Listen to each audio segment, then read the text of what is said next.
Hey, what's going on, everyone? Welcome back to the Salad Bowl Podcast. I'm your host, Kevin Thompson, and today I get to introduce to the viewers somebody who I consider the life of the party.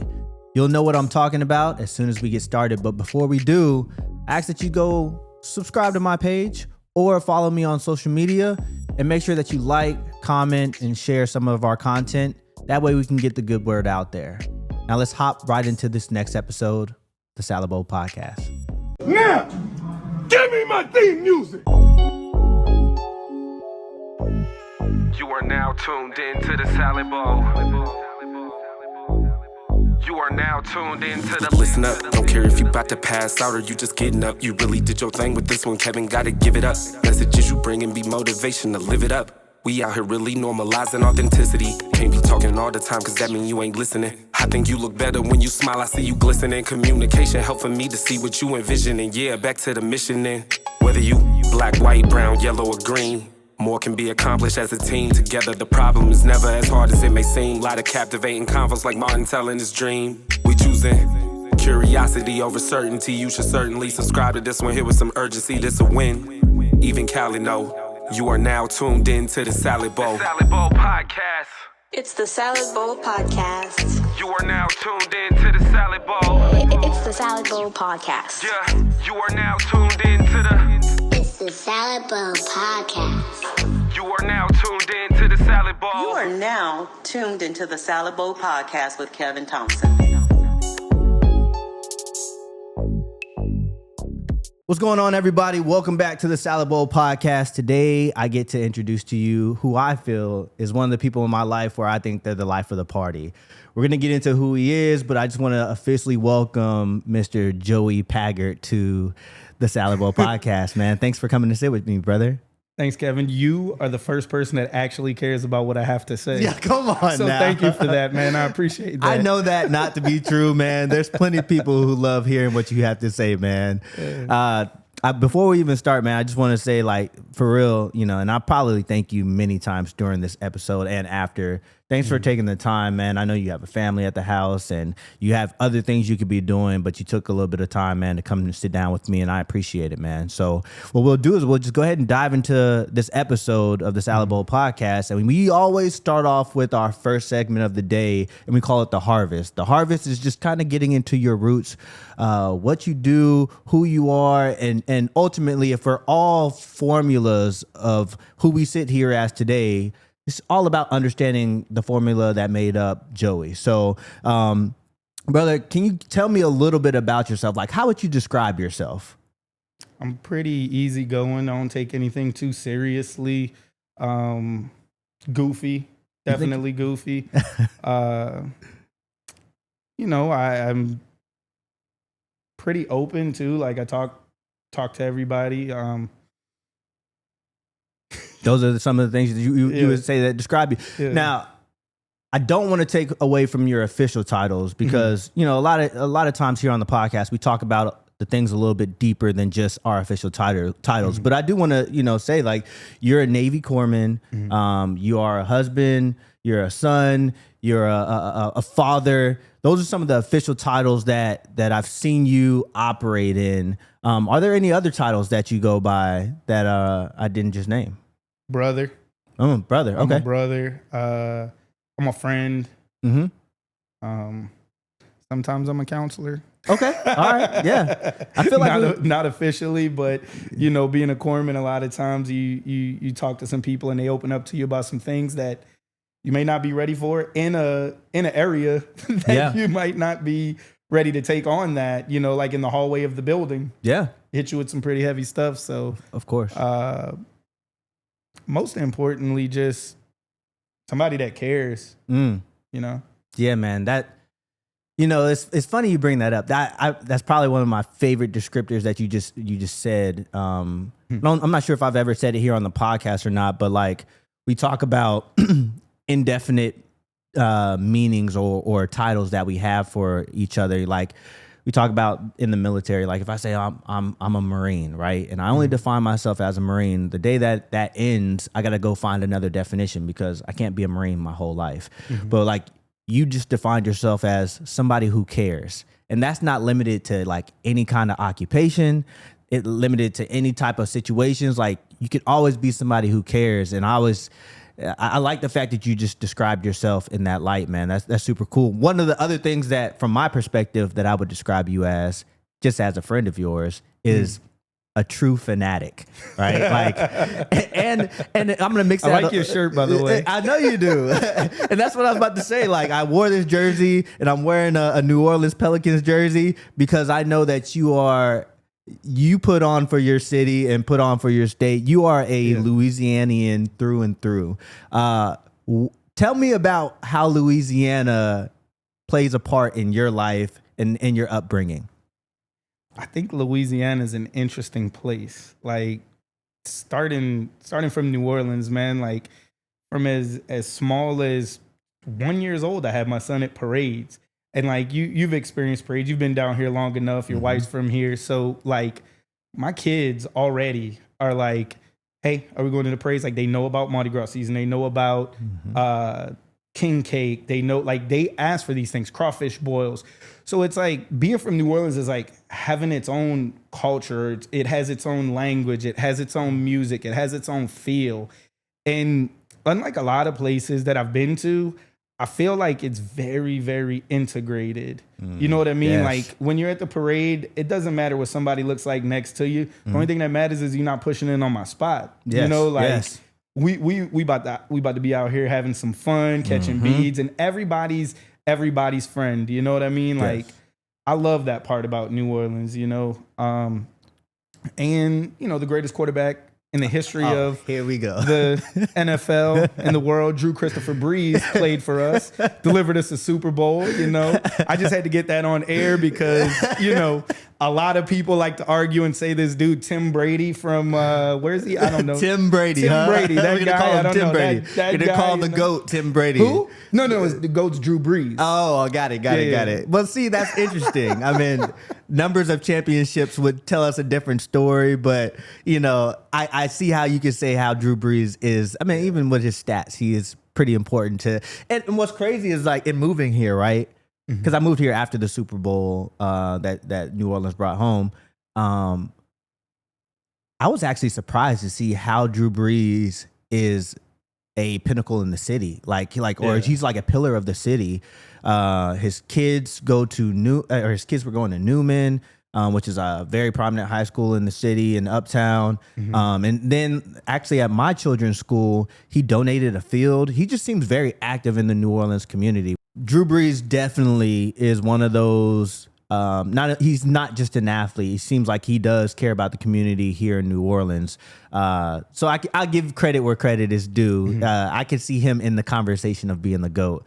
There's a specific hate that comes out of my mouth when I have to say that Tom Brady is the GOAT because of what he did to the Atlanta Falcons. We won't bring that up. Please, let's not. But I have a feeling that you're going to work some kind of way to bring up the score of 28-3 somewhere in this conversation. And I wanted to steal that thunder before you even threw it out there. Okay. I'll take that. All right. Well, so Louisiana is kind of like who you are, man. You talked about Mardi Gras season. You talked about the food, the music down here.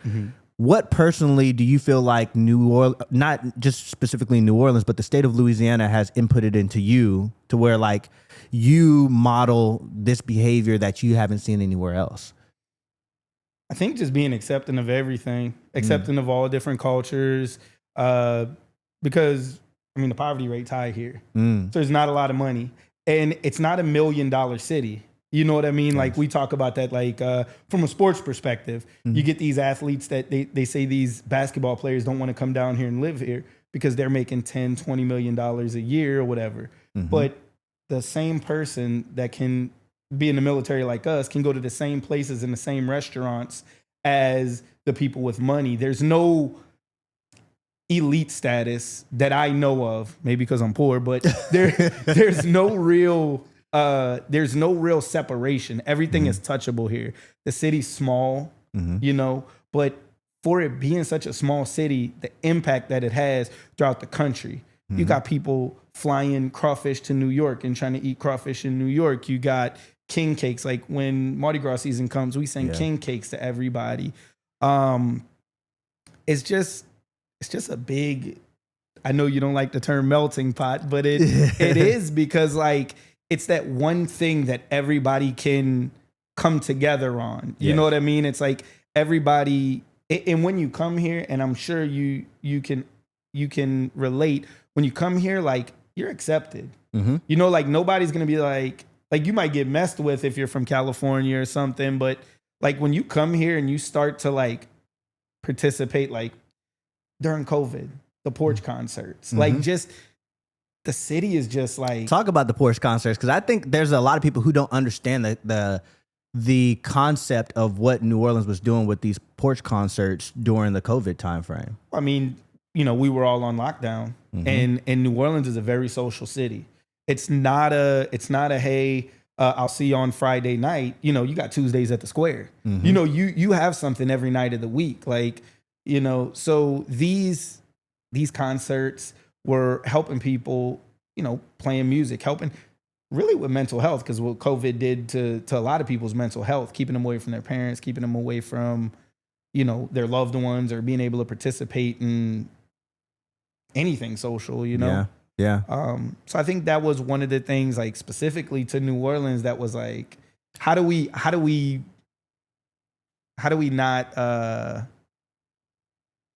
get around this and still follow the rules and make it our own? So yeah, it's actually crazy, because I feel like they still found their authenticity of a city, even based off the new rules of having to socially distance. Like, and we're not just talking about like just somebody on their porch with a guitar. Like, they were having full blown concerts. Yeah. On the front lawn, people spaced out, and just bring your chair out there, keep your space, but still the connection was there. And that's actually one of the things that I really appreciate about this city, is that it's hard to get around saying the word authenticity when you talk about New Orleans.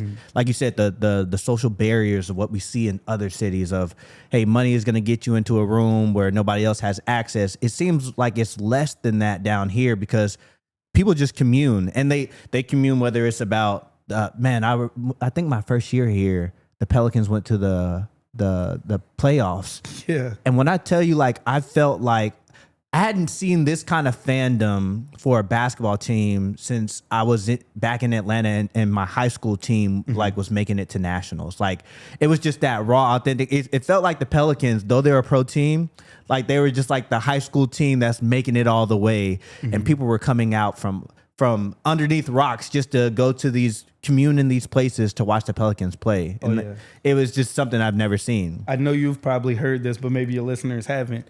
If you love New Orleans, New Orleans is going to love you back. And when you show a team like the Pelicans, like that year, and just talking about it, like from a cultural standpoint, you got a guy like Jose Alvarado, who's 5'10", doesn't belong there. You know what I mean? Playing his butt off.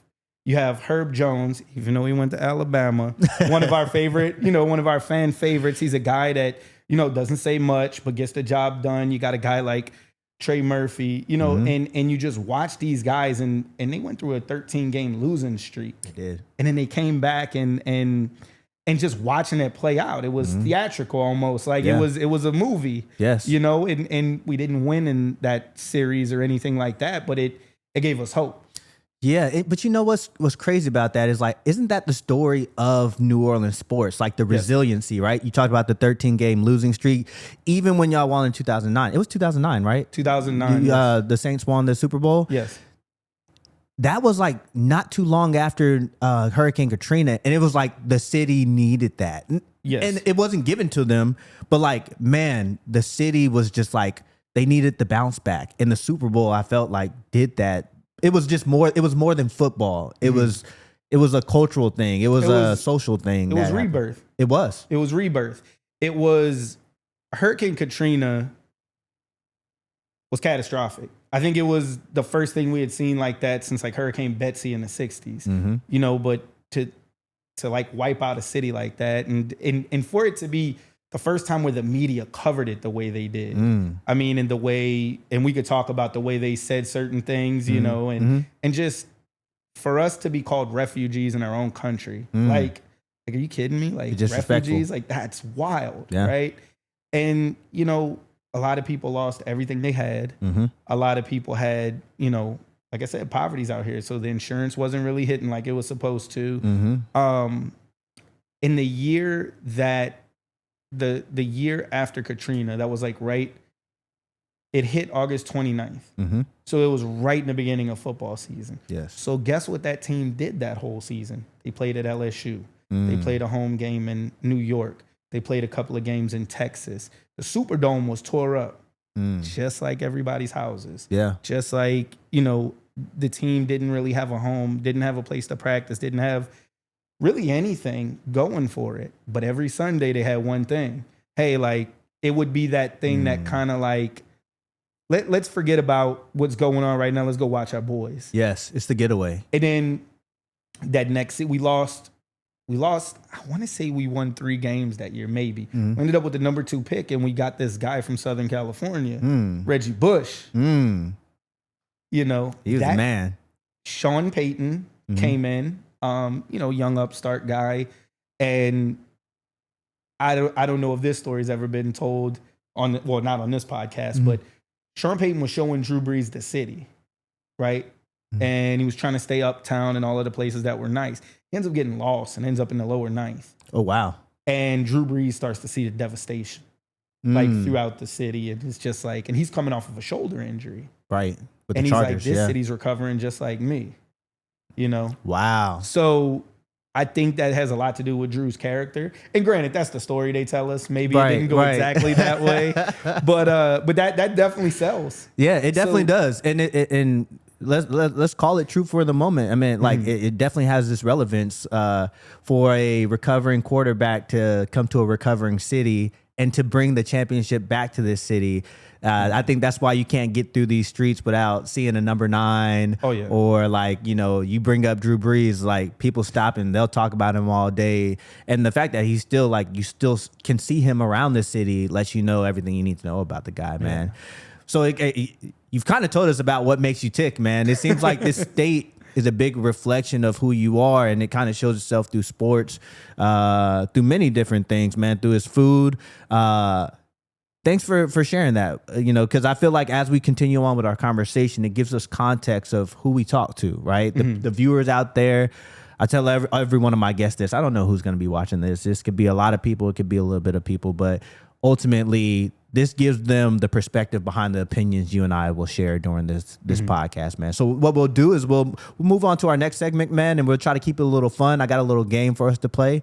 We call it the toss-up. Okay. Now, the toss-up is just where you're going to reach into the bowl. You're going to have some predetermined questions in there. It's your choice. You'll hand me the question. I'll read to you the question. They're usually like either or questions, and then I'll probably ask you why you chose the way that you did, and then you'll do 5 different questions. Are you cool with it? Absolutely. All right, cool, man. Let's get it.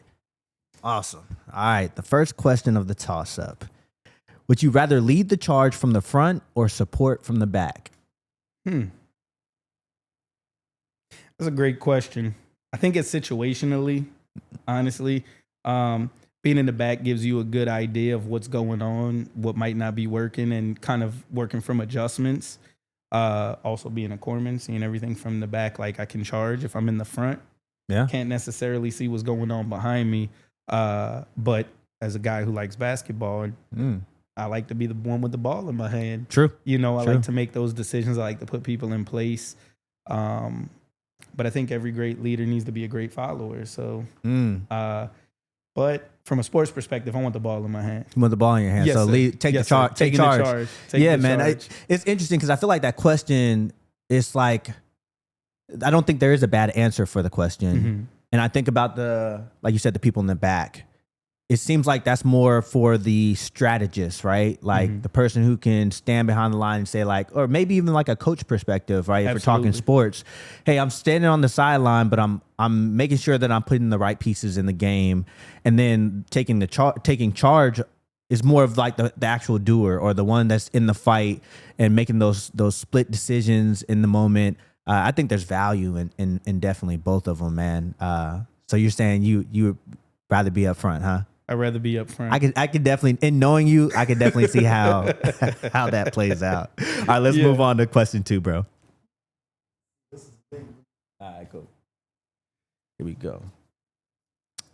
All right, this is a simple one. Okay. All right. Beignets or king cake? Simple, bro. That's why it was on a bigger piece of paper. Jesus, beignets or king cake? Which one you choosing, man? Is it choosing like only have one for the rest of my life or just have one today? Let's go with today. I'm gonna choose king cake. Why is that? Because king cake is seasonal.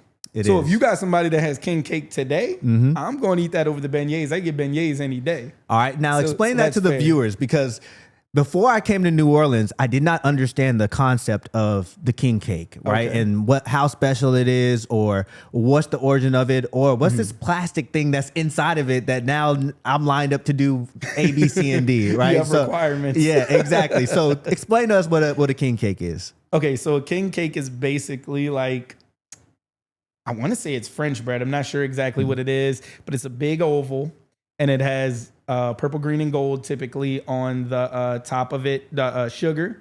And some of them have the icing. I grew up the OG way, like with just the sugar, no icing. So I'm still a little bit partial. Shout out High Dose, still does it that way on the West Bank, Terry Parkway. Let's go.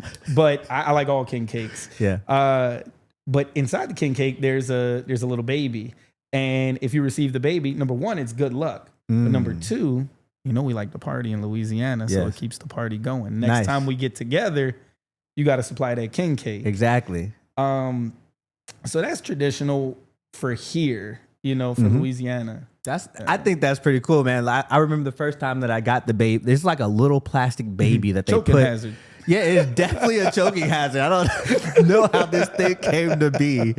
But like, I remember I bit down. I was like, oh, what is this? And Mariah was like, oh, you got the baby. You got to buy the next king cake. And I was like, oh, okay, all right. I see the little game. But how dangerous is it to put this?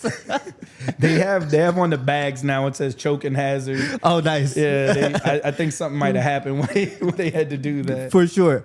Is there any other New Orleans cuisine specifically that brings up certain memories for you? Ooh, I love red beans and rice. Like red beans and rice is probably one of my favorite. One of my favorite foods. It's a Monday tradition in Louisiana, because traditionally Monday was like laundry day, and laundry you'd have to do, on the washboard, and it would take a really long time to do laundry back in the day. So on Monday, since it was laundry day, they would pick a dish like red beans that you could just sit on the pot and let cook for hours while you were doing a task.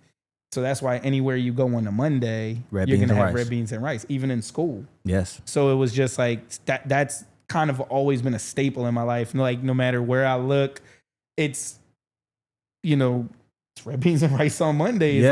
And then my stepdad made awesome red beans and rice. So that's pretty man. good. It's funny because like I didn't know how much red beans and rice was a staple in the city, but like even the place that we work at in the building on Mondays and on the cafe that they have, New Orleans has infiltrated that place, because every Monday you can expect red beans and rice from our cafe in the place that we work. Do you notice on Fridays during Lent it's always fish too?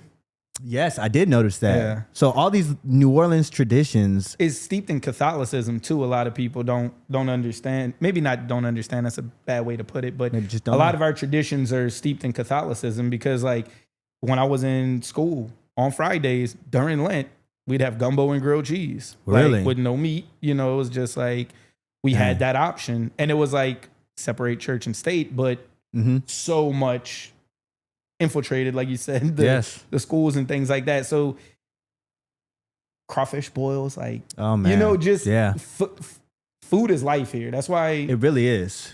It really is. And what's crazy is like there's no shortage of good food in the city. I just feel like you can really walk into anywhere. I would say the worst food that I've had in the city is more in the tourist areas. Like you're like, oh, okay, it's okay. But like these little mom and pop spots, you can walk into anywhere.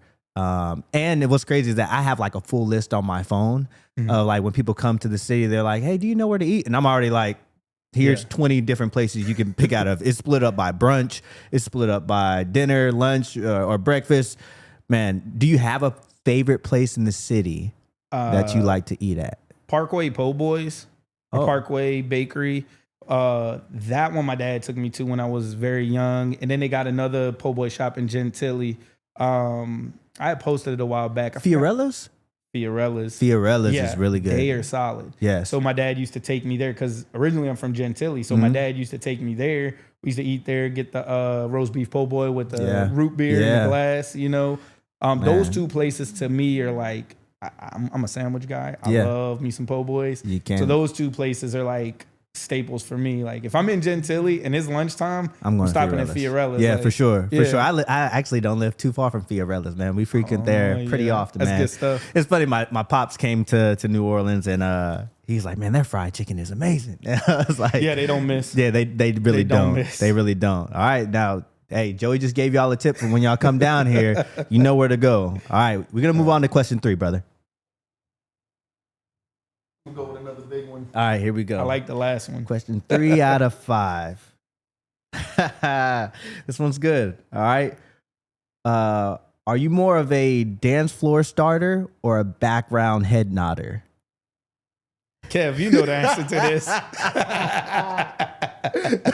What's that word you used earlier to describe me? The life of the party, man.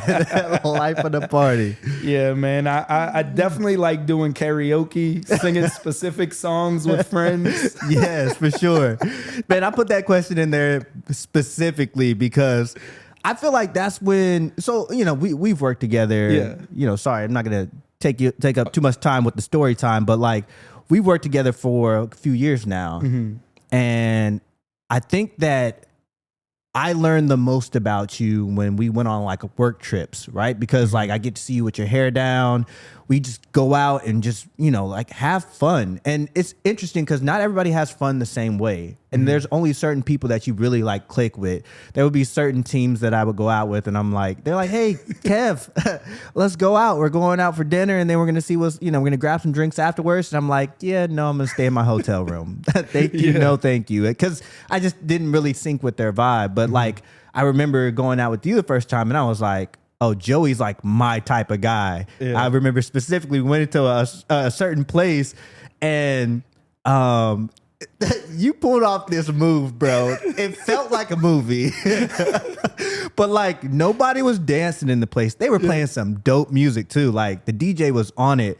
And you just start dancing. Didn't care what nobody else was doing. And then you accidentally bump into somebody and then they start dancing. Like it was like contagious. And I was like, and then she starts dancing and then her friend starts dancing. And then another guy starts dancing. Within 5 minutes of you dancing, you had got that whole place started. And I was like, that's like a special power, man. Like that's a gift to be able to share joy and make it contagious like that, man. I was like, oh yeah, anytime that Joey is going on an inspection or we're going out for work, I will definitely be going out with Joey. Yeah, man.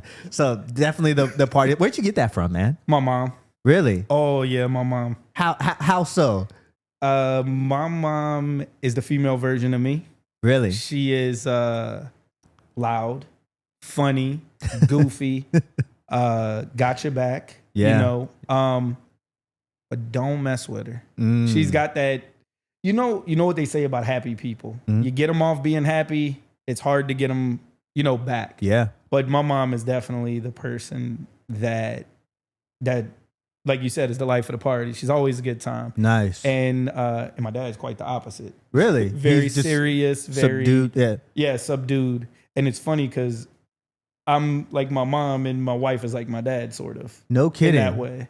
So. Dang. Yeah. I guess what they say, opposites attract, right? Oh, yeah. So yeah, that would make sense. That would make sense. What is your wife like? And we'll get to your family, but like, what does your wife say when she sees you in your element, getting the party started? Is she just like, oh, there's Joey's doing his thing again, or does she enjoy it? Does she participate with you, or is she just more like, nah, that's not for me? She gets down on certain songs. She knows if a certain song comes on, she's gonna come hit the dance floor with me. What's the certain song? I got another song. Well, Suavemente is one of them. Hey, let's go. Suavemente. You know, there's a couple of them. I can't think of them off the top of my head, but Suavemente is one of them because she knows I go crazy. Yes. And a lot of it is just like her knowing like, that's just me. And I need that. Yes. I need that outlet. And it's her just being like, go do your thing, bro. You know, like, and she I think maybe when we first started dating, she may have gotten embarrassed, but we've been together for 13 years now. Nice. So like at this point, She's accepted it. yeah, she's accepted it. And my son is, well, like you said, we'll get into that. My Yeah. son's similar to me in that sense. is. But since we're sharing stories, I got to share one with you. Oh my gosh. So the first trip we went on a work trip, Julio, shout out Julio. Shout out Julio. He's got a few shout outs on He your does. show. We gotta get Julio's the Julio on guy. the show. Heck yeah. Julio I hadn't met you yet.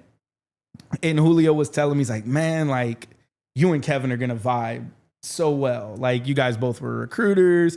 You guys are both talkative. You guys are both social people. And I've had people tell me that and I meet the person and we are not. Yeah, You know, you're like, not my cup of tea. Not my cup of tea. Nothing against you by any means. Right. And it was Buffalo Wild Wings. We were sitting watching the Warriors versus the Celtics. Yes. And I don't think Julio told me that you played basketball or anything like that. Maybe he did, maybe he didn't. But watching you watch the game and realizing that we had the very same interest in basketball, I was like, oh, I like him. Started talking.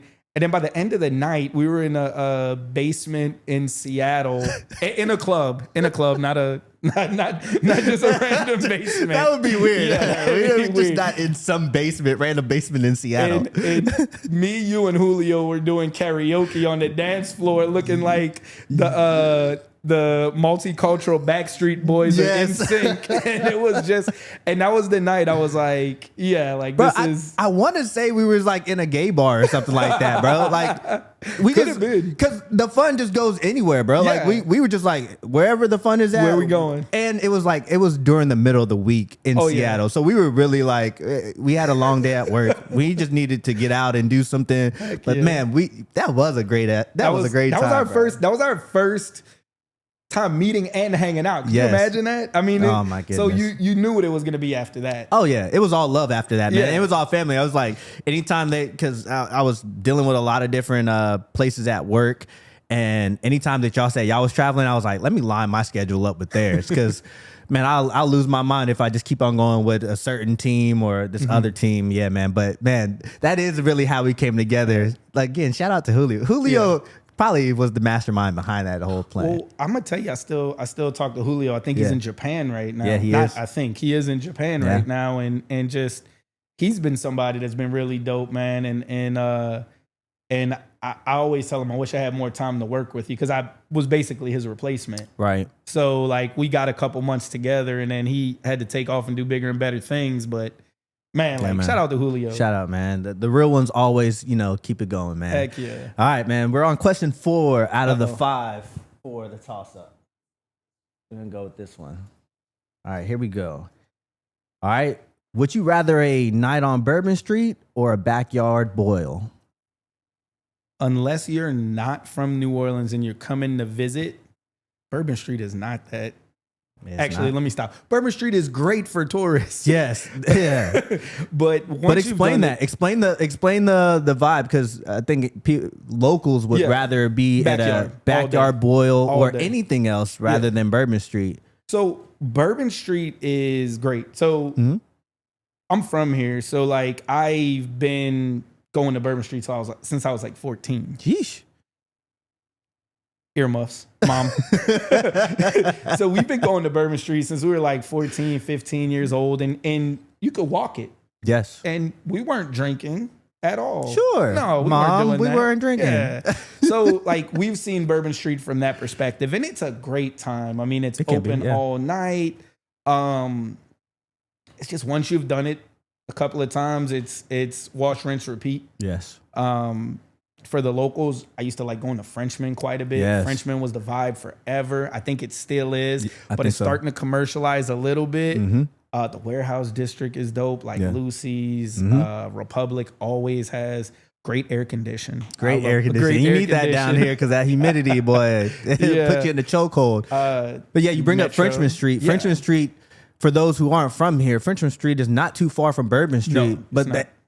it's like the locals Bourbon Street, right? Yeah. It's, I would say there's a little bit more, well, there's live music down there, jazz. They have like somewhat of a club scene as well, but it's just a little bit more toned down to where you don't have people going all the way off the top rope. Like I'll give you an Bourbon. example. We were walking on Frenchman one night, and they had an open mic downstairs in their big in Maison. They had an open mic downstairs. They were playing.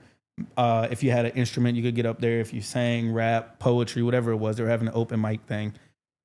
Downstairs, you can't hear nothing that's going on upstairs. You walk up the stairs, they got a full-blown DJ. Dang. You know what I mean? And they got a whole different vibe upstairs. They got different bars, and it's like, it's just like, it's, I don't want to say speakeasy, but it's like this little kind of like, hey, this is going on down here, but up there, you know, you take the walk up there, and it's something a little different. Something different. And then you could walk out of that place, and they have like a whole bazaar. Like, it's like an open market. Yeah. Like, it's in the middle of the night. You know, you could be out there in the middle of the night, but they have like this open market. There's art out there. You can just kind of get away from the club noise, go walk over there. And yeah, man, it's a whole experience. It is a whole experience. Yeah, I definitely rank Frenchman Street over Bourbon Street. But I would say for anybody who visits the city, Bourbon Street is something that you go to and you say like, oh, I saw it. Hey, I have been down there. It's like the Strip. Yeah. It's like the Strip in Vegas. Like, you got to go do it. You got to go take a picture at the sign. You know, you got to get a huge ass beer or a hand grenade. You know, grenade. like, boy, that hand grenade will take you there, boy. God bless. Woof. Again, Mom, not that I've tried any of these things. All right, man, we're moving to the last question of the toss-up. Here it is. All right, let's see what we got here. Would you rather learn the hard way or be taught with grace? One of my favorite quotes. A smart man learns from his own mistakes. A wise man learns from the mistakes of others. Growing up the way I grew up, like, I've seen a lot of people make mistakes.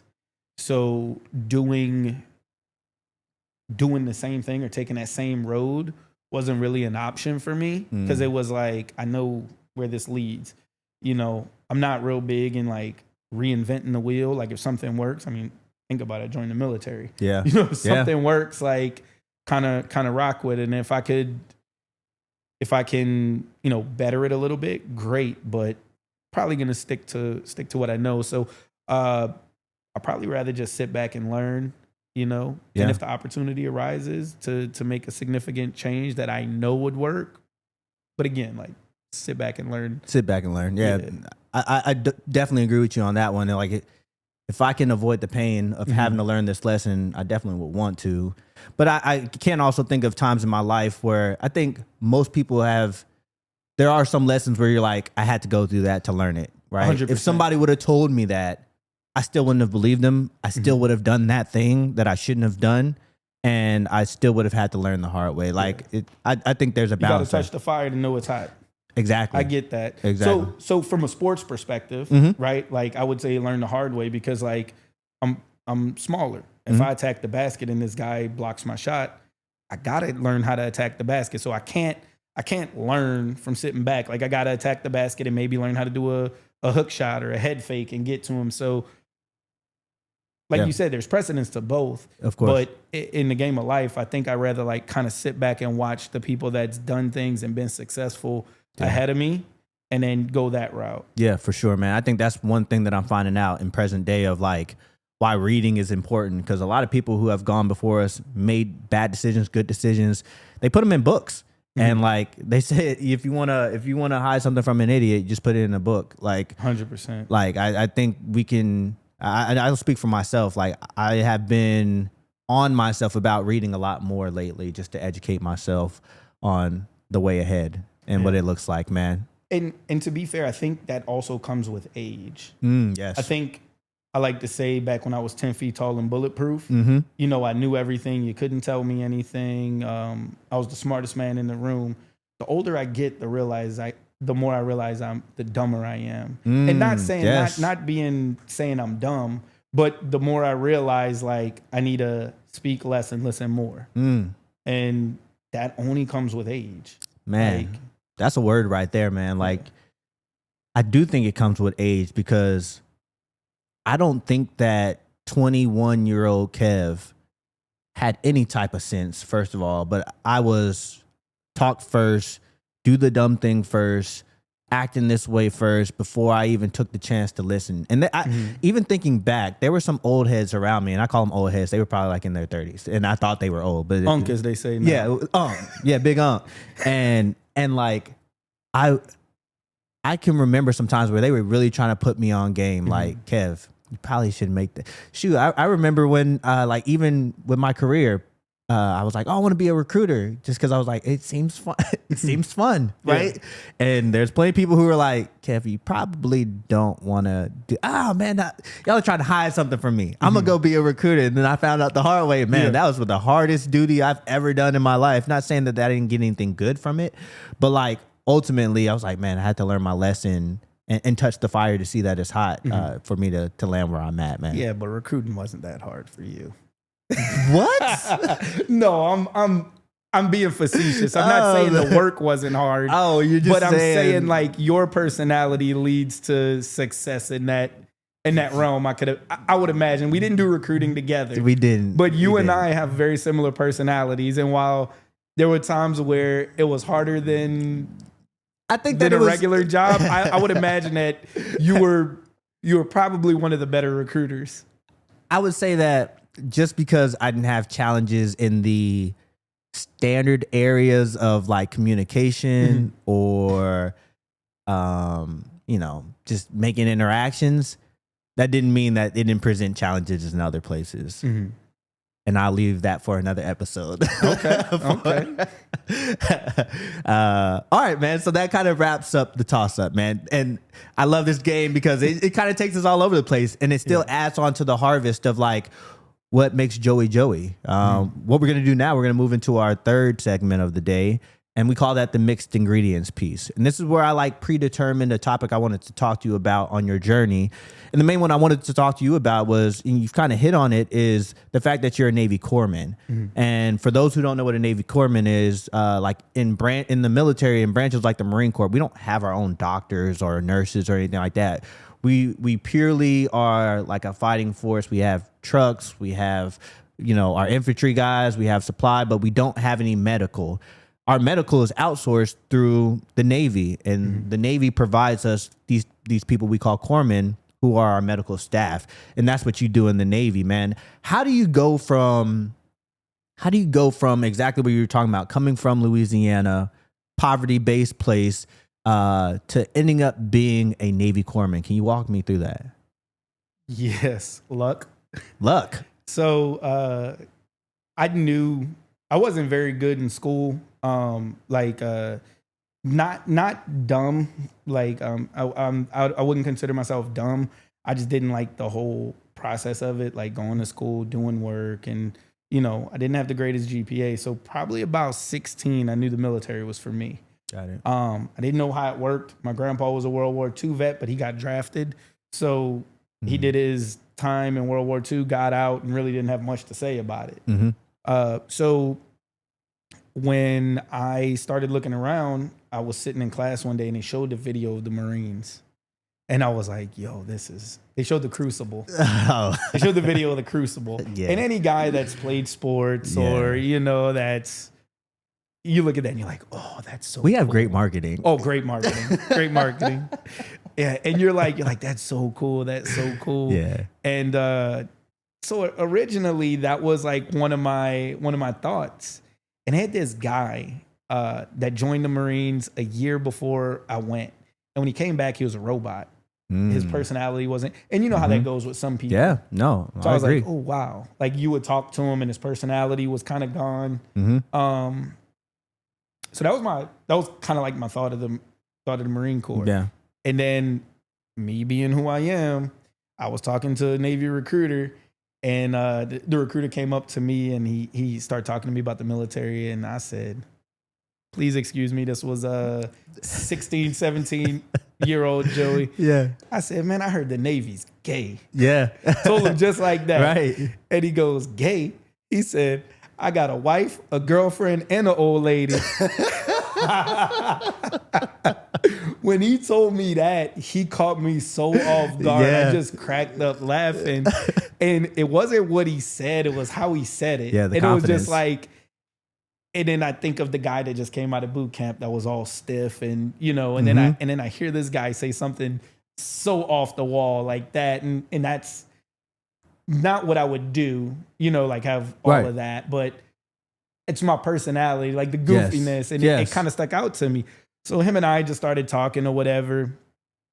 And initially I wanted to be military police. I don't know why, because that's what I would see on TV. Yeah. And then one day I was about 5'3" or 4" at the time, 130 pounds soaking wet. And my recruiter's this big old guy, and he goes, "You really think that your little bitty ass is gonna be able to arrest somebody like me?" And I looked at him and I was like, perspective. Yeah, you right. Exactly. I'm like, yeah, do I want to fight that fight? And I'm like, okay, cool. But he asked me what I wanted to do. I said, I want to work in the air conditioning, because hot here. Yeah. And he's like, you want to work on air conditions? And I'm like, no, I want to work inside, like in the air conditioner. I was like, I could do anything, just whatever. And then he told me about being a corpsman, and my sister had just got into nursing school. I was like, family business. Yes. Shout out to my sister Jill. Shout out. And I did I kind of was supposed to leave as a corpsman. Mm-hmm. And crazy enough, my ship out date was August 29th, No kidding. 2005. Same day Katrina. Same day Katrina hit. And like we had evacuated to Memphis.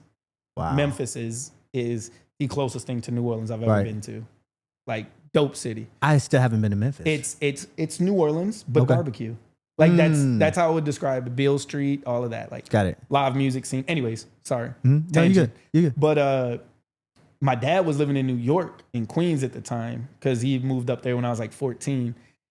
So I go up to New York. Like my mom's like, "Hey, you were gonna do the military thing. Like, we're about to head back to New Orleans. Like, I don't know how this is gonna work." She's like, "Why don't you go see what you could do up there?" So I went up to New York and I went into Queens Center Mall to the recruiting station, and I was like, "Hey, I was supposed to leave for boot camp like a couple of weeks ago, and I don't know what to do." Because they scare you, right? They tell you if you miss ship's movement, we say ship's movement. I don't know if y'all say the same thing. We don't, but they say if you miss ship's movement, you could be arrested, this, that, the other. Trying to scare you to make sure you ship out. Right. We've said some things, but maybe not that crazy. But and so I was scared. I thought I was going to be in trouble. I get in there and they're looking at me like, "How the hell did you end up in New York?" and asking me all these questions. And then they ended up shipping me out. I think I got out October 17th. Oh, no, so only a couple weeks. Couple weeks later. So yeah, I mean, I ended up getting out. A girl ended up getting pregnant, and that date popped up for me. So I was able to take her spot. That's how I was able to get. So they replaced they because she got pregnant. They took her out of that spot. They put you into. In the okay, spot. got it. Yeah, so yeah. I think otherwise, I think it probably would have been a little bit longer before I got in. But I hope that girl's doing well for herself. Yeah, for sure, for sure. Yeah, man, that's interesting. So you, I mean, dang, that's crazy how a lot of stuff comes from Katrina. But like, you're displaced. You end up in New York. They still able to ship you out. You go to Great Lakes. The Great Lakes, for training. Mistakes. And then where did you do your corpsman training at? So I was one of the OG corpsmen. I got to do it in Great Lakes. A little bit after I went through, they moved to San Antonio. Oh, no kidding. So now it's a tri-service school. So the Army, the Air Force, and the Navy do, I believe, the core together, like the core of it together, and then they branch off. No kidding. To do like a little bit of specialty for their service. No kidding. I went to, ended up getting, I was a corpsman, and then dental tech and corpsman were merging. So they made a few of us, like there was a handful of us that they kind of randomly selected and was like, "Hey, you're going to dental." So I had orders to 29 Palms. Yeesh. Then I got dental. I'm like, well, at least I get to choose new orders. Right. Ended up getting orders to Rota, Spain. Yeah. All I had to do was work in dental. I mean, I would take that any day of the week. I mean, for those who don't know about 29 Palms, California, I was actually stationed there for a couple of years. God bless and man, you're in the middle of the desert, blazing hot, or extremely cold because there's no trees to block the wind. It's miserable out there. Especially like, I mean, I have my family, so like I did have something to go home to, but I think about like the single guys on 29 Palms, like the closest thing to you is Palm Springs. And it's an all right town, you know, like you can go have some fun, but a lot of affluent people down there. They don't necessarily mix in well with Marines, but yeah, man, I'm happy that you got Rota because I've never been to Rota, Spain, but I can put my next paycheck on it that is better than 29 Palms. You could put your next year's worth of paychecks.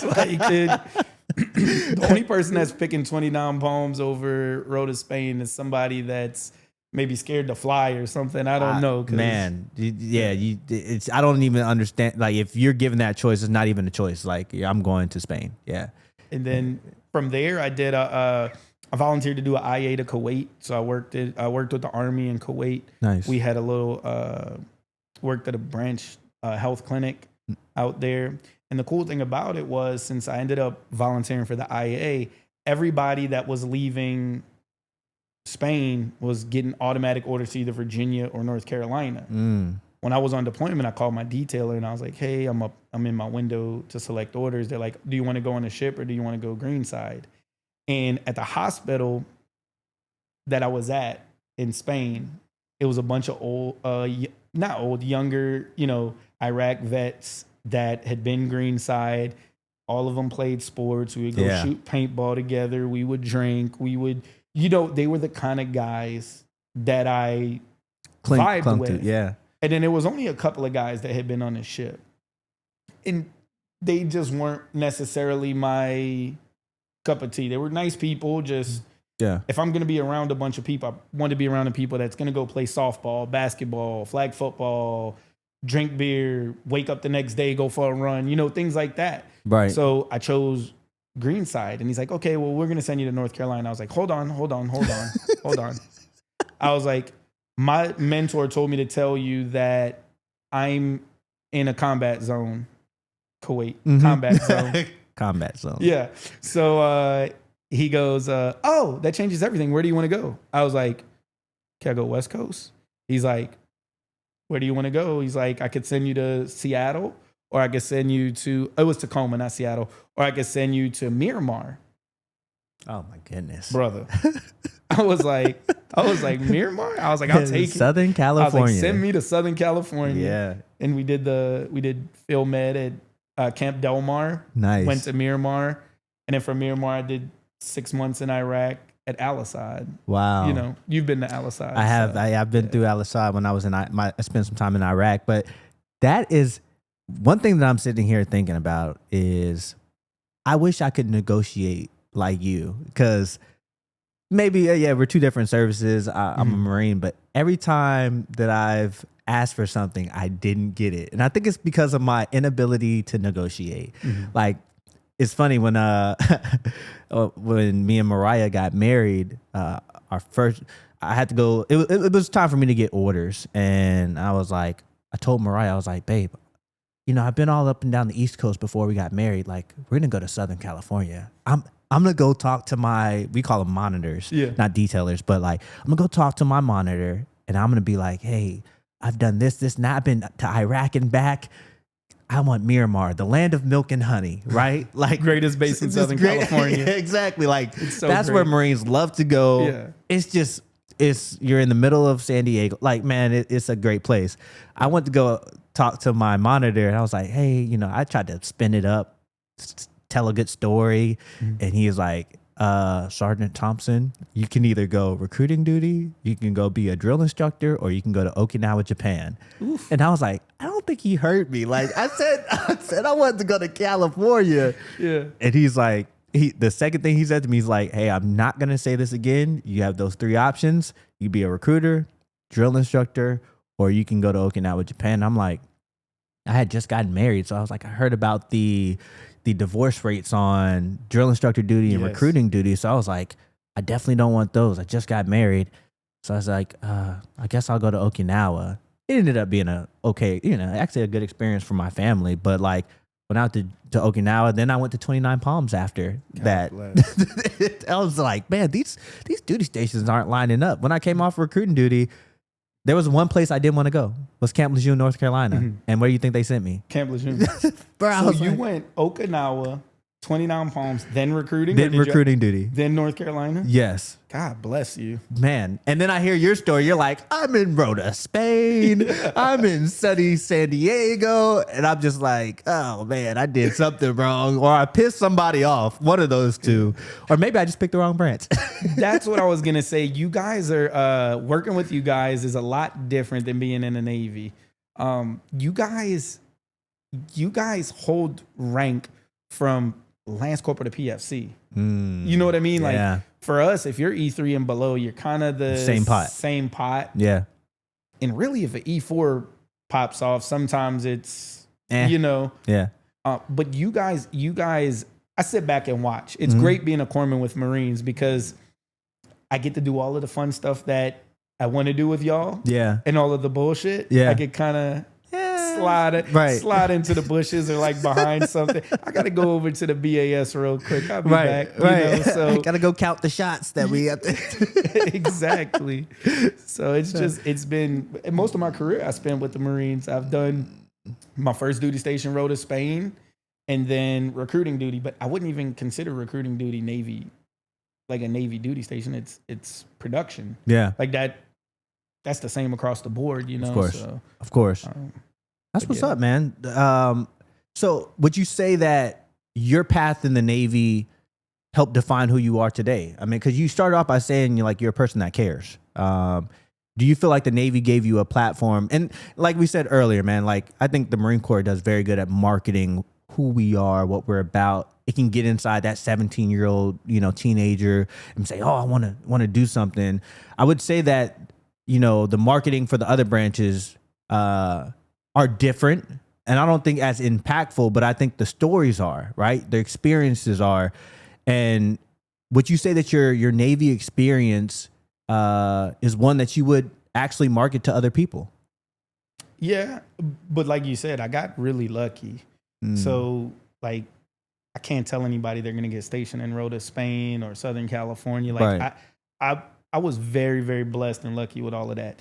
And the job I got, I had no clue what it was, but when it came down to it being stationed with Marines and it kind of married the two things that I am. I'm competitive. Yeah. I love sports. I love athletic stuff. I know you can't tell right now, but I love athletic stuff. And the part of being the Marine about being the person that's like the person that cares. Yeah. And just talking to them, because there's times where like you don't realize your own impact at times, and I'm not tooting my own horn. I'm saying that across the board, like just sitting there and just being a sounding board for somebody that's going through something and just understanding like, hey, they might not choose anybody else to talk to about this, or maybe they got a hard ass staff sergeant that's on their butt, that doesn't give them the opportunity to be human, to make a mistake, to, or like maybe a week straight they're on their butt, you know what I mean? And not realizing. So just, I think being a corpsman brought out more of the person that I am. And like I said, I think I threaded the needle with that one. Yeah. With being a corpsman and in the Navy and stationed with Marines. Yeah. I think it just kind of, the Navy taught me a lot of things that I didn't have. Yeah. But the job specifically, I think it was meant to be. Man. Honestly. Yeah, man. That's true purpose right there, man, for that to center upon like you said, your job is humanity based. Like, being the person that person gets to bring down their walls and tell you whether it's my knees hurting or my heart's hurting, Actually, I sat with somebody, it was Ruben Hernandez. Yep, I watched that episode. Yeah, man. And just even the questions of how he goes about talking to people, he asked me during the episode, he said, how's your heart? And I'm like, that's gotta be like I've never heard that before, but like, it's just one of those things where I know that corpsmen, hence why we Marines really appreciate their corpsmen. It's because we know that y'all care about us, our well-being, and whether it's a physical injury or a mental or spiritual injury, y'all are going to get us the help, man. So I know it sounds super cliche, but like, thank you for what you do, what you've done, man. And I think it definitely has a place in this world, brother. And yesterday was the Corman's birthday. Happy birthday, Happy Corman. birthday. Happy birthday, Yeah. Corman. Yeah. So we're going to move into our next segment of the day. It's called Dressing It Up. This is where we actually get to put a little dressing on this salad that we've been curating since we started with the harvest, right? Specifically, we talked about your Navy occupation, but like there are some other titles that you hold in this life, like husband, father, son, and brother. I've seen you with your family, and the way that you operate with your wife and your 2 children, man, I would say that I don't see many people operate that way. You could tell that the whole world stops when you see your family and you're going to make sure that they're taken care of. Can you kind of walk me through the journey of how your family came to be, your immediate family came to be, starting off with your wife as far as how y'all ended up meeting? Well, we were at a party and I seen her and I like, I'm gonna go cliche. It kind of got into a little bit of slow motion. I was like, she's pretty. And I remember everything she was wearing. She had white pants, red shirt, red, like she wears glasses, red framed glasses. And I was like, man, she's a pretty girl. So I got her number. We started talking, texting, and we hung out a couple times. And I had told her, I was like, hey, I want you to be my girlfriend. She wasn't ready for that. I don't think I was her type. No kidding. So I was like, well, I don't want to be your friend because I'm not about to go friend zone. Yeah. Because no matter what anybody tells you, there's no coming back from friend zone. Never coming back from friend zone. Don't do the friend zone. Never. So I was like, well, I'm not here to hang out with you. I like you. Mm-hmm. So we just kind of, and she had hung out with me and my friends and things like that. And so we kind of stopped talking. And one night, my buddy Double G, Glenn Grosh, shout out Glenn Grosh, mobile DJ NOLA. If you need a wedding DJ, mobile DJ NOLA, shout out Glenn Grosh. Shout out. Best DJ in the city of New Orleans. Let's go. Okay. So I would help Glenn like at weddings. Like he'd have a photo booth. He'd be like, hey, do you want to work the photo booth? I'll pay you $100. Nice. More so was just like kicking it with Glenn, Yeah. and you go to a wedding, they give you free food, free drinks. So like I was hanging out with my buddy. For sure. After the weddings, we would kind of go out and have a couple drinks, have something to eat. And Of course. one day Glenn goes, hey, what happened to that girl you were hanging out with, man? And Glenn's been with his wife for a long time. He's, goals. Mm-hmm. Been with his wife for a long time. Great husband, great dad. And he asked me what was going on with Eva. And I was like, she really wasn't into me. We stopped talking. He's like, grab my phone and text her. No kidding. Yeah, so Shout out Glenn. Yeah, Glenn. How old were you around this time? Like we're talking, you already in the 25. Navy? So I had a little bit of a gap. I got out the Navy for a little bit. Like right after I got back from Iraq, I got out the Navy for about, I want to say like totally out for 2 years. Yeah. It was a 5-year gap where I was in active duty. Okay. And then I joined the reserve. So it was during that time. Got it. And so she hits me up. She's like, oh, you texted me last night. I was like, oh, that was my friend Al. She's like, who's Al? I was like, alcohol. And then she laughed. And long story short, it started us talking again. And like from there, I was like, I got to go for it again. Like, She was old school, man. Like you look at her social media, she wasn't out there with her stuff hanging out. Yeah. She wasn't posting 100 selfies. Yeah. It was just, I don't know, when I talked to her, she just like her morals kind of lined up with mine, and she wasn't on the bullshit. Yeah, you know man. what I mean? Kept it And classy. yeah, and she was reserved. Like I'm a lot. I'm a lot. So knowing is half the battle, right? Absolutely. Hey. So she kind of balanced me out, and just a great person overall. Yeah. And then, we got married at the courthouse, and then a year later we had like a reception. Nice. I got to meet her family, and when I met her family, she grew up with a lot of cousins and stuff. The episode that I heard you do with your wife, talking about you didn't grow up with a lot of cousins, and you walked into a situation where, I think you said her brother comes and picks up your kids and Yes. things like that. When you said that, it hit me because like my wife has 3 female cousins and 1 male cousin that she's very, very close with. Mm-hmm. All 3 of her female cousins married 3 dope ass dudes, Thomas, Billy, and Ivan. Nice. And they're all sports fans. They all play sports. And so not only did I hit the jackpot with my wife and her cousins too, like Karina's like a sister, Jackie, Kathy, like they're all like sisters, you know, so I really hit the jackpot with her family, you know, her brother Johnny, her 2 sisters, Jennifer and Sam. Like I married into a good family. Yeah. So when you said that on that podcast with your wife, like I had that feeling. So that hit home with me. And just seeing that and meeting that, like I couldn't wait to bring kids in this world with her. And we were together, I want to say like 5 years before we had kids. We did a lot of traveling, kind of sowed our oats. And then we had Rose. Yeah. July 31st, 2019. Okay. Yeah. And it was my dad's first grandkid. Yeah. And my dad never had daughters. My sister, who's my mom's kid, was the closest thing he had to a daughter. Got it. And my wife, of course, was his eyes. Like he loved my wife. He liked my wife more than he liked me.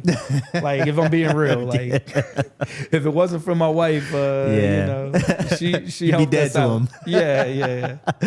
But so he met her, and it was just like watching him interact with her. I'm like, who the fuck is this dude? Yeah. Like, Like, whole different person. Yeah, I'm like, that's not the guy that raised me. And it was awesome to be able to give my dad that. And then my wife got pregnant with Andrew, and my wife was in the 3rd trimester of pregnancy.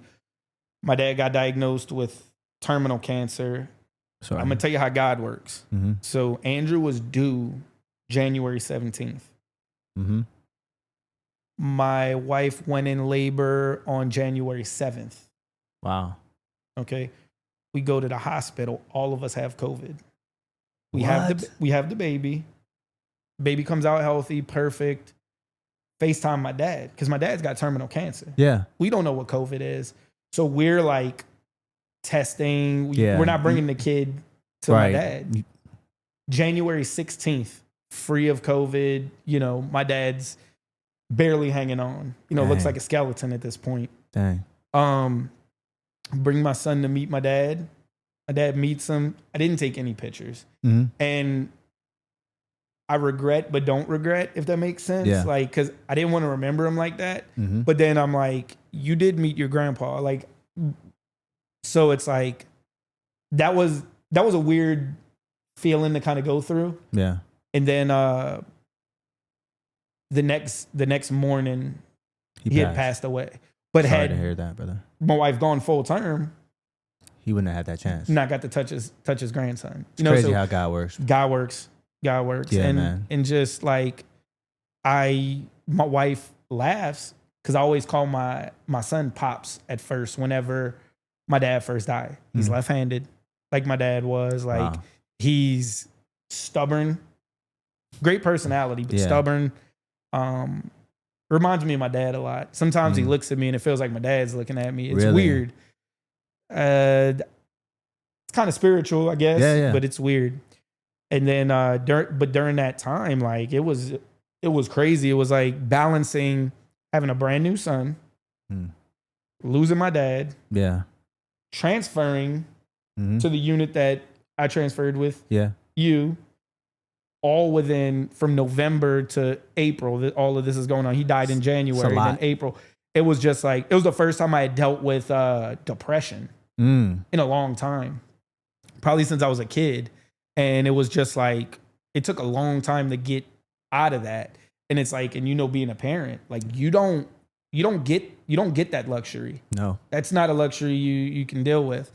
So it's just, but anyways, more back to being that, like, that's how the family came together. We had the 2 kids, and Rose, she's into soccer. She plays She does gymnastics.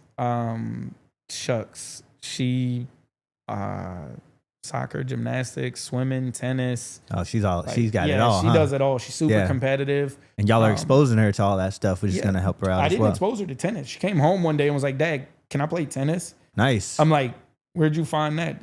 She's like, I seen it. Like, I want to play tennis. I'm like, okay. Let's do it. I take her 2 days a week to do tennis. Nice. I have no clue how to play. No clue. That's what's up. But my son, he's my daughter's like my wife, very like reserved. Like if she knows you, she's goofy, she'll play with you. She doesn't know you, like, you know, she's my son. I call him the mayor. Like that boy, he talks to everybody. Yeah, you seen him at the retirement party. Shout out Chris. You seen him at the retirement party. He's like, I want to do karaoke. Like, oh my goodness, you know, that was great because we were at, like you said, shout out Chris. Yeah. Chris just recently retired as a Master Guns in the Marine Corps. And he had a retirement party at his place, and everybody's getting up and doing karaoke, right? So like, I'm trying to bring the viewers in, try to set the stage, and everybody's up there. We got people doing "Set It Off" by Lil Boosie. Like we got all these different ranges from Boosie to Whitney Houston. Devil went down to Georgia. And then you and your son come up, and what is it? I want to be an excavator. Excavator by Blippi. Yes. Oh my god. Shut the place down. And your son was extremely confident too. Like he had the mic and everything. Y'all, hey, that was a good collaboration. I must say. I'm trying to be more like him. Yeah, man. You ain't lying. I get how you can call him the mayor because he was just like, yeah, I got this. This is what I do. Easy. Like, this is who I am. Yeah. So, man, you talk about your kids, man. You talk about your wife. I did want to kind of put a pin in what you were saying as far as like being a good parent and being a good husband when you have stressors. You talked about that November to April time frame, and this is real life, and this is why I like this podcast because we get to talk about real things, man. But like when the stressors were high for you, right? When you've lost a parent, and I can only imagine how that feels, man. Tough. One, sorry, but sorry you lost your father. But when I always say that, I'm always thinking like, I don't know if I could handle that. And my father's still living, but I know that that's going to be a day for me when if he leaves this earth before I do, right? How do you manage that depression, those feelings, and still have to show up and raise a child and be present as a husband? It's waves. It comes at you in waves. You see your daughter take her first step, or you see your son do something or smile, and you're the happiest person in the world. And then you go to pick up the phone and you're like, oh, wow. That part, like, my dad was the one, if I said I'm gonna run for president, he started making signs. Like he'd be on my ass, but he was confident in me. That's the challenging part. Challenging part. And not only that, my wife just had a baby, and like trying to be present for her, and going through the thing and be mindful of what she's going through. Yeah, and then I got 2 brothers from my dad that are going through it just like I am. And it's like, you look around and it's like, okay, bite your lip, put the face on. And it's like, that's the part that's hard. Yeah. Is putting on the good face. And there's times where I was quiet, like, and that's not me. And people probably thought I had something against them or something, and it wasn't. It was just I was going through a lot. And we shouted out Chris, but Chris was the leader I needed at the time. I came into the unit, and we'll go back to the Seattle trip. That was the first time he seen me not quiet. Yeah. He's like, man, he's like, I thought you were timid. That was the word he used. He said, I thought you were timid when you first checked into the unit. Then we go on a trip and you're yourself. And I told him, I was like, well, man, I just had a kid. My dad, I kind of started breaking down what was going on. And he's like, brother, I didn't know any of that. And then like, he just opened up to me. And in the conversations that we had at that time was just valuable to me. And it was just like being the right leader I needed at that time, because like, he was great. He's great with people. Yeah, man. He's awesome. A great leader. So, but this is the thing about, I feel like, the leader that's needed for the moment, right? Like, a great leader is equitable in how they see in meeting people where they're at, right? Like, there's so many leaders that I know that would have heard like, oh, I just had a son and you know, my father passed away, and they'll be like, all right, man, you want to drink? Like, and they just treat it like it's just like, yeah, it's just life. But for a leader to take the time and say like, oh, you're telling me more than what you're telling me right now. You're signaling to me that there's a need there. And actually, I'm going to do everything that I can to fill that void for you. Like you said, man, shout out to Chris. Chris is an amazing leader. And I wouldn't even just call him a Marine leader. Like, he is just an amazing person, amazing leader. Dad, husband, man. Like, he's a good dude. And it also feels good to know that there's like a network of people out there, man, who I feel like just have it natural, right? Like, I feel like good leaders just do it just because it's the right thing to do, rather than there's an award behind it, rather than, oh, you know, I'm just going to do it just to say that I did it and take credit for it. Man, I don't think, and partly the reason why I started this podcast is to highlight the people who don't get the kudos out loud just because they're doing the thing for the right reason. It's literally what keeps us all together. It literally keeps the salad bowl of life fresh, you know, rather than died out or tasting disgusting.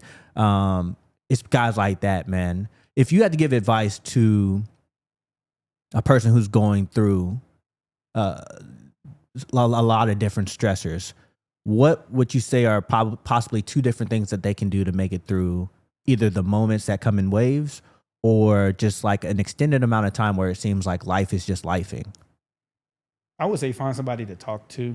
Yeah. Outside of the immediate, like, I talk to my wife during this time. Okay. 100%. We communicate all the time.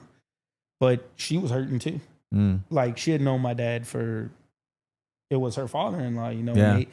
Shucks, I'd be at work and they'd be going out eating. You know what I mean? Like, they had a great relationship. It wasn't, hey, can I come over? He pull up, you know, like if she needed something, like, they had a great relationship, you know. Funny enough, she told me one day, not to sidetrack, but no, you're good. One day she told me, she goes, I always make your dad eat Mexican food, and I don't think he likes it. But my dad, because my dad would be like, hey, where do you want to go eat lunch today? And she'd say, oh, let's go eat here. And it'd be like a lot of times Mexican food. And she's like, I got to start asking him where he wants to go eat, you know? And it was funny for her to, not funny, but that's the type of person she was. She realized, she's like, he orders the same crunchy tacos. And like, you know, he's like, he's not branching out. Yeah, he's not branching out.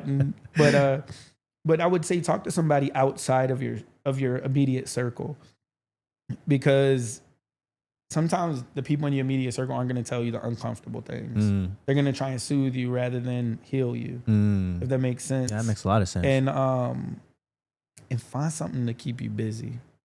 Not keep you busy where you ignore it, but find something to find joy in. Yeah. Whether it be riding your bike, playing basketball, playing video games, whatever it is, whatever that thing is, like, find that. Those are the two things I would say. Don't keep it in. Like, yeah, man. But be careful who you talk to. Make sure you talk to the right people. Yeah. You know? It's always a thing of mine where you start realizing, there's times in my life where I've realized that, man, not everybody is for me. Like, no. Like, or you overshare some information and they use it against you rather than use it to help you, right? Like, I think what I'm trying to say is that there are wrong people to share with. 100%. Who don't have your best interest in mind. Nope. So that's why I think the network of real ones, whatever that looks like for the viewers or for yourself, like, it's important that we stick out to each other and we build our own network, man. Yeah. This duty station I've been to, I want to say I think I've developed a lot of lasting relationships between Curtis, you, my new chief, or now my old chief because I'm gone, Jorge Gonzalez, Julio, Chris, like Croy, the smartest man in the room. The smartest man in the room. Shout Gabriel, out Croy. Gabe. You know, like, I've I think this duty station, like I think a lot of people at this duty station had a lot to offer, and it was a lot of the right people at the right time for me. Yeah, and it's funny because the people that you're naming, I think, highlights the complexities of the salad bowl, right? Like, because you're talking about, Curtis, short black guy, very confident dude. Yeah, Pawpaw. Man, he's Old awesome. soul. But then you talk about somebody like Croy, who's redheaded white guy. Yeah. Whoa. Gingers are black now, right? Yeah, gingers are black now. So I guess he's another black guy to the group, right? Yeah. But redheaded guy, very intellectual, right? Like this guy can rattle off I gotta have him on the show one of these days. He's got a computer brain. Yeah, he definitely has a computer brain, and it's all the complexities of different backgrounds. You would think that we have like a homogenous group. That's why we all feel good about each other, but we're all different. Yeah. And we still get to pour into each other, man. So I really do like that I'm glad that this duty station did that for you. And I think that's one of the highlights of the military experience, of being around different people, man. Well, man, that kind of wraps up our dressing it up portion. Thank you for sharing the things that you did, man. And this kind of leads into our last segment of the podcast, man. This one is always special to me because this is where I get to shut up and I get to listen. and we call this the final bite, right? The final bite is just presented to where I let my guests give us whatever is on their heart. The viewers out there, we don't know who's going to be watching this thing, but if you could just leave us with some words of encouragement, some words of, I don't even want to scope what you would like to say to the viewers or to myself, but like, I want to offer you the time and the space to give us a final bite for today. What do you have for us? Okay. Well, the core thing to me is be kind. You don't know what anybody's going through. They could have just, you don't know what it takes for them to get up out the bed that day. You don't know the battles that people are going through. You don't know what the struggles that people are going through. So take your time. A smile costs nothing. A good morning costs nothing. And you don't know how far that goes. Just being kind. You might be the person that makes their day a little bit better. Just be kind, be authentic, as you like to say, but just be kind, be caring, be open. My wife, she'll tell me, she'll say, "Hey, we're going into the store just for milk. Don't talk to nobody." she'll say, "Don't talk to nobody." And I'll smile at her and I'll say, "Okay, I'm not going to talk to anybody." And then, we'll be in Home Depot and I'll talk to a 70-year-old woman in the plant section for 35 minutes. Yeah. And she'll be like, "What in the world are y'all talking about?" I was like, "Well, she just lost her husband a couple of years ago and she hasn't had anybody to talk to. She lives by herself. She likes her plants. She told me she had award-winning roses and, 30 minutes of my time. Didn't cost me anything. Oh, man. Didn't need to be anywhere, but just you don't know. You don't know what people are going through. You don't know the stressors and do it for the right reasons. Yeah. Right? Like I see people, "Oh, I'm gonna give this homeless man food," and put a camera all in their face. Don't do that. Do it for the right reasons. Be kind, be caring, be authentic. Yeah, man. That's about it. That is a final bite. If I've never heard a final bite, man, like that. Somebody needed to hear that, and I'm one of those people who needed to hear that as well, man. Kindness, it really is free. It actually, I think, takes more effort to be a butthole or to be to be rude to somebody than just to say good morning or just to say hi. It takes more muscles to frown than it does to smile. Yeah, man, that's so true. That's so true, and that's one thing that I've never gotten about disgruntled people. Is man. Though there's probably a reason why you're carrying that disgruntledness, it's taking so much effort. I've even have to pull myself out of some disgruntled areas, especially as I get senior in the organization, and to say "Kev, what are you doing?" And what's funny is that I actually called a couple weeks ago. I felt myself kind of in a rut. I was like, man, though I'm about to retire, I'm upset about some things that are happening at work, and it's just, I can't get over this negativity. And I called one of my friends, right? He's a white guy from Georgia, right? Mm-hmm. We deployed together back in the day. And he like was able to reset me. Just, he stopped what he was doing. We had a conversation, and he took the time to be kind to me and say, hey, Kev, your last assignment in this organization doesn't speak for your entire time in this organization. Like, it's okay, man. Like, and he walked me through it, and I was like, man, it literally from that conversation felt completely different. After, like, I went into it frustrated.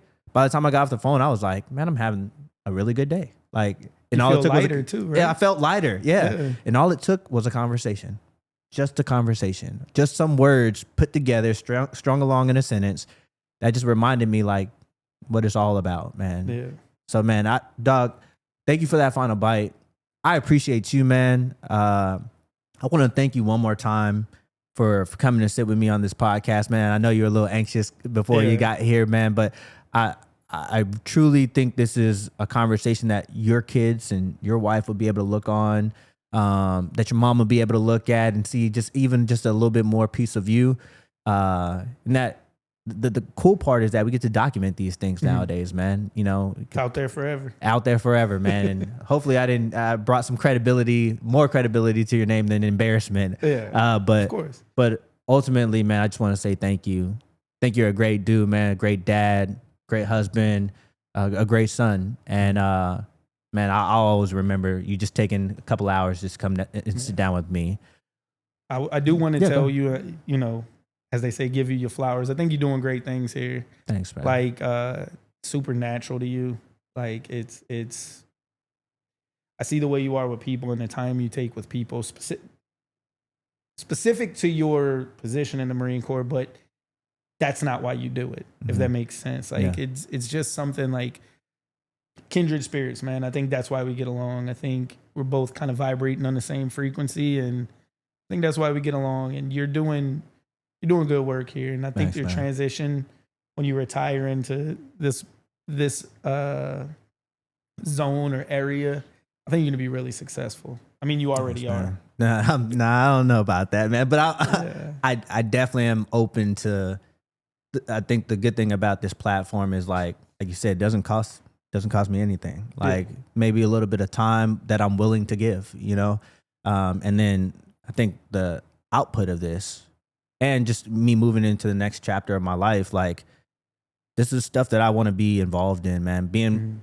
It's a pleasure. Like we always say, oh, it's a pleasure. Like they definitely say it at Chick-fil-A, but like I think they're required to. My pleasure, right? But like it truly is my pleasure to spend an hour and a half sitting here talking with you, man. Like it's been an hour my and pleasure. I don't know. I just guessed. I guess we'll check after it. Nah, but man, I appreciate your words, brother. And it's that kind of feedback that actually makes me want to continue. So thank you for that, man.